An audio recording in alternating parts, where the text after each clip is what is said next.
To create the black and white layer, it's really simple, but I'm going to show you how I do it in Procreate. You can do it in other programs, I know, especially like in Photoshop.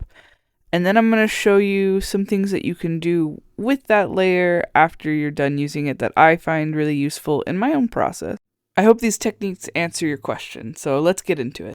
First, you're going to create a new layer that is going to forever be at the top of your piece. You're going to flood it with black or white or anything on this scale value. It doesn't really matter where for the layer adjustment, as long as it doesn't have any color in it.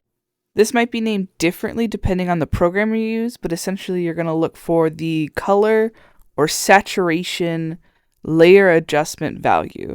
For our purposes of how we're using this, either one is fine. It doesn't really matter. I tend to go with saturation for literally no reason.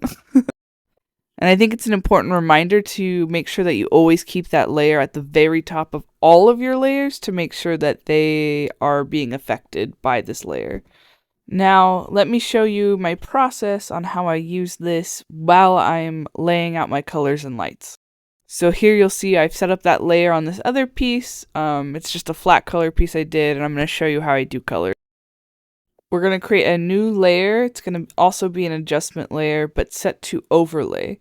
You'll see I put my opacity really low. This is up to your personal preference on how intense you want your shadows. But the main thing is you can use solid black and solid white to quickly lay out your shadows and highlights.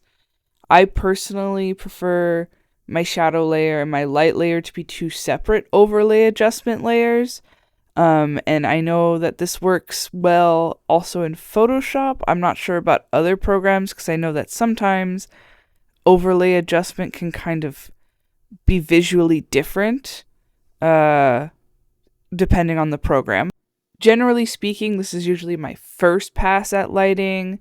It usually does pretty good about keeping your shadows interesting and not just like muddy.